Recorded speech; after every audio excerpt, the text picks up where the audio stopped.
Hiwot is a 40-year-old single mother of 3. Before the start of the war, Hiwot used to work as a merchant and support her 3 children alone. On the onset of the war, Eritrean and Ethiopian troops would bombard her town, forcing her and her family to leave their home. Hiwot would then run away to hide in her relative's house, but would get separated from her 19-year-old eldest son on the way.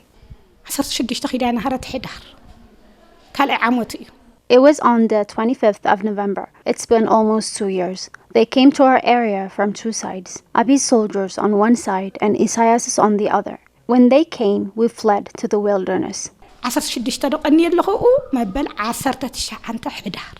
got there on the 25th and left on the 28th. For 3 days, we didn't leave the house. I sneaked out of the house, but outside, it was deserted. My son was nowhere to be seen. I went back into the house and a gun was fired at me and I fell on the floor. The man who fired at me asked what was wrong with me.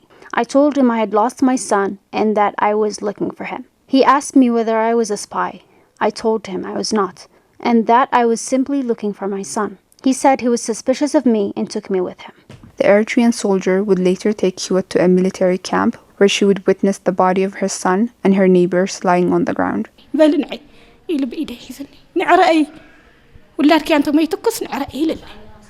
He said, if you say your son has died, come take a look. He was an Eritrean soldier. When I got there, I saw so many dead bodies lying on the ground, all of them residents of my town. Then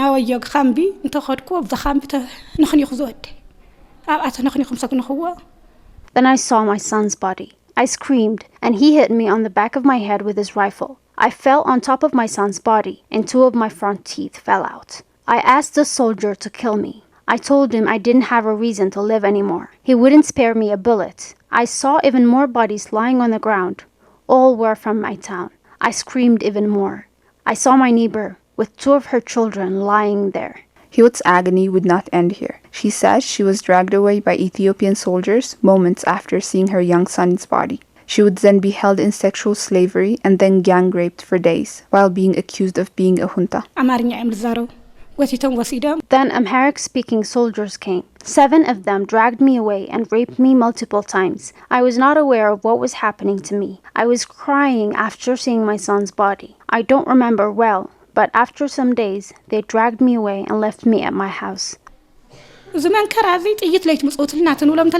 We are doing this to you because you are born from a junta, they would say. When I asked them why they wouldn't spare a bullet for me, they said it was all because I was a junta. Hiwot says after the assault, she became sick and hid in her house for months in fear of being seen in that condition. She says soldiers would come to her house and slaughter her sheep, steal her grains and her gold.